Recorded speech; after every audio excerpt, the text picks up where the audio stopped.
Φανταστείτε να ξυπνάτε κάθε πρωί νιώθοντας ισορροπημένοι, συγκεντρωμένοι και έτοιμοι για οτιδήποτε βρεθεί στο δρόμο σας. Στη βουδιστική φιλοσοφία, οι πρώτες πρωινές ώρες θεωρούνται ιερές, προσφέροντας την ευκαιρία να προετοιμαστείτε για την ημέρα που σας περιμένει. Η καθιέρωση μιας ενσυνείδητης πρωινής ρουτίνας δεν καθορίζει μόνο τη διάθεση για την ημέρα. Μπορεί να μεταμορφώσει ολόκληρη τη ζωή σας. Αλλά τι κάνει τα πρωινά τόσο σημαντικά? Ο τρόπος που ξεκινάτε την ημέρα σας συχνά υπαγορεύει τη ροή ολόκληρης της ημέρας. Αν ξυπνήσετε αγχωμένοι ή σκορπισμένοι, αυτή η ενέργεια θα συνεχιστεί. Αλλά όταν ξεκινάτε με ηρεμία, ευγνωμοσύνη και διάβγεια, στείνετε το σκηνικό για μια στοχευμένη, γεμάτη μέρα. Οι βουδιστές μοναχοί έχουν κατανοήσει από καιρό τη δύναμη του πρωινού, βελτιώνοντας τελετουργίες για 2 χιλιετίες για να καλλιεργήσουν την ειρήνη και τη διάβγεια.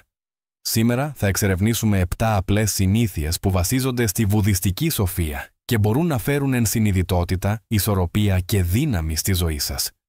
Αυτές οι τελετουργίες είναι εύκολο να υιοθετηθούν, αλλά έχουν βαθιές δυνατότητες για μεταμόρφωση, είτε ο στόχος σας είναι μεγαλύτερη ηρεμία, εστίαση είτε εσωτερική γαλήνη. Αυτό που πρόκειται να μάθετε θα μπορούσε όχι μόνο να αλλάξει τον τρόπο που ξεκινάτε κάθε μέρα, αλλά και τον τρόπο που ζείτε τη ζωή σας. Στη βουδιστική σκέψη, το μυαλό είναι σαν ένας κήπος. Χωρίς φροντίδα, κατακλείζεται από ζυζάνια άγχους και περισπασμού. Αλλά με ενσυνειδητότητα και ευγνωμοσύνη γίνεται ένας γαλήνιος χώρος. Όπως κάθε κήπος, η καλύτερη ώρα για να τον περιποιηθείτε είναι η αυγή. Ας εμβαθύνουμε στην πρώτη πρακτική. 1. Εστιάστε στην αναπνοή σας. Μία από τις βασικές πρακτικές της βουδιστικής φιλοσοφίας είναι η ενσυνειδητότητα και δεν υπάρχει καλύτερος τρόπος για να ξεκινήσετε τη μέρα σας από το να συνδεθείτε με την αναπνοή σας. Φανταστείτε το εξής. Αντί να πιάσετε το τηλέφωνό σας ή να μπείτε κατευθείαν στη λίστα υποχρεώσεών σας, αφιερώστε λίγο χρόνο για να αναπνεύσετε απλώς. Υπάρχει μια βουδιστική ιστορία που το δείχνει αυτό όμορφα. Ένας μοναχός πλησίασε κάποτε τον Βούδα, καταβεβλημένος από άγχος. Ομολόγησε ότι οι σκέψεις του διαλύθηκαν μόλις ξύπνησε. Ο Βούδας απάντησε απαλά, ρωτώντας τον πού πήγε το μυαλό του το πρωί. Ο μοναχός παραδέχτηκε «Πηγαίνω κατευθείαν στα καθήκοντά μου».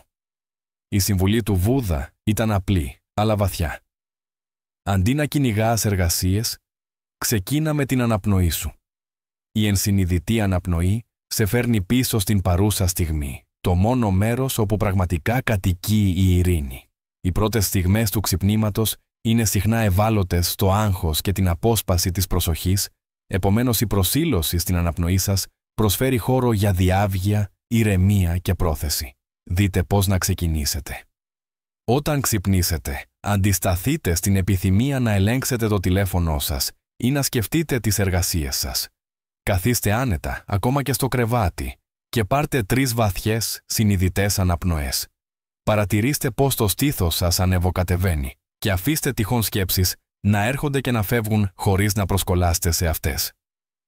Αυτή η μικρή πρακτική έχει αποδειχθεί επιστημονικά ότι μειώνει το άγχος, αυξάνει την εστίαση και βελτιώνει ακόμη και την υγεία της καρδιάς. Δεύτερη. Εξασκηθείτε στην ευγνωμοσύνη. Μόλις ηρεμήσετε στην αναπνοή σας, αφιερώστε λίγο χρόνο για να εκφράσετε ευγνωμοσύνη. Στον βουδισμό, η ευγνωμοσύνη δεν είναι απλώς ένα περιστασιακό συναίσθημα. Είναι ένας φακός μέσα από τον οποίο βλέπουμε τον κόσμο. Μια γνωστή βουδιστική ιστορία μιλάει για έναν άνθρωπο που, παρά το γεγονός ότι είχε ικανοποιήσει όλες τις βασικές του ανάγκες, εξακολουθούσε να αισθάνεται ανικανοποίητος. Ο Βούδας εξήγησε ότι αυτή η δυσαρέσκεια προέκυψε από την εστίαση σε αυτό που έλειπε, αντί να εκτιμά αυτό που ήταν παρόν. Ξεκινώντας τη μέρα σας με ευγνωμοσύνη, μεταβαίνετε από την έλλειψη στην αυθονία, και αυτή η νοοτροπία μεταμορφώνει την οπτική σας. Δείτε πώς μπορείτε να ενσωματώσετε αυτήν την πρακτική. Αφού αναπνεύσετε, σκεφτείτε 3 πράγματα για τα οποία είστε ευγνώμονες, όσο μικρά κι αν είναι. Ίσως είναι η άνεση της κουβέρτας σας, η ζεστασιά ενός φλιτζανιού τσαγιού ή μια καλή κουβέντα από έναν φίλο. Η καταγραφή τους σε ένα ημερολόγιο μπορεί να ενισχύσει τη συνήθεια. Η έρευνα υποστηρίζει ότι η τακτική πρακτική ευγνωμοσύνης ενισχύει την ψυχική υγεία, μειώνει το άγχος και βελτιώνει τη συνολική ευεξία. Τρίτη, κινηθείτε με επίγνωση. Αφού αναπνεύσετε και εκφράσετε ευγνωμοσύνη, επανασυνδεθείτε με το σώμα σας. Στον Βουδισμό το σώμα δεν είναι απλώς ένα δοχείο. Είναι μια αντανάκλαση της εσωτερικής σας κατάστασης. Η ενσυνείδητη κίνηση γεφυρώνει το χάσμα μεταξύ σκέψης και δράσης, ενισχύοντας τη σύνδεση μεταξύ νου και σώματος.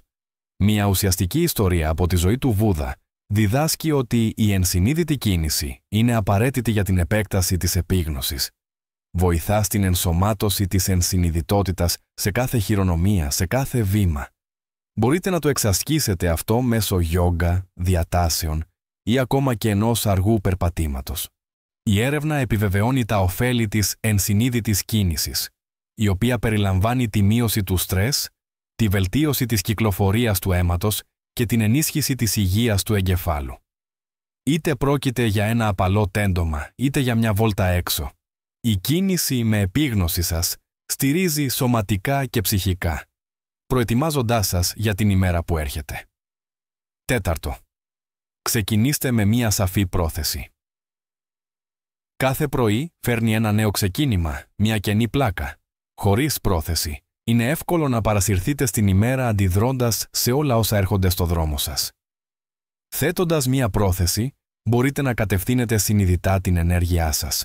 Μετά τις πρακτικές αναπνοής και ευγνωμοσύνης, αφιερώστε λίγο χρόνο για να αναρωτηθείτε. Τι είδους ενέργεια θέλω να φέρω σήμερα? Είτε πρόκειται για υπομονή, σαφήνεια ή καλοσύνη, μια απλή πρόθεση μπορεί να αναδιαμορφώσει την προσέγγισή σας στην ημέρα. Διδασκαλία του Βουδισμού αυτή. Η σωστή πρόθεση είναι ένα βασικό στοιχείο του ευγενούς οκταπλού μονοπατιού. Ο καθορισμός μιας πρόθεσης σας βοηθά να ευθυγραμμίζεστε με τις βασικές σας αξίες και να παραμένετε συγκεντρωμένοι καθ' όλη τη διάρκεια της ημέρας. Για παράδειγμα, ένας δάσκαλος που θέτει την πρόθεση «Σήμερα θα είμαι ήρεμος και παρών για τους μαθητές μου», μεταβαίνει από το αίσθημα της καταβήθησης στο να είναι αιγειωμένος και σκόπιμος.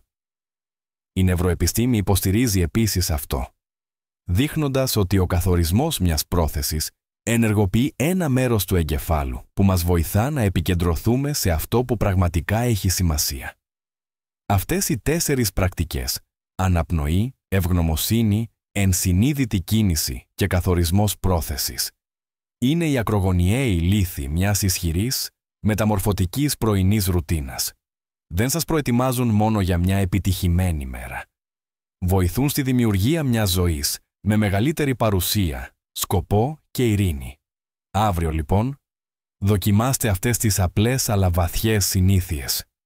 Μπορεί να διαπιστώσετε ότι ο τρόπος που ξεκινάτε την ημέρα σας γίνεται το θεμέλιο για το πώς βιώνετε ολόκληρη τη ζωή σας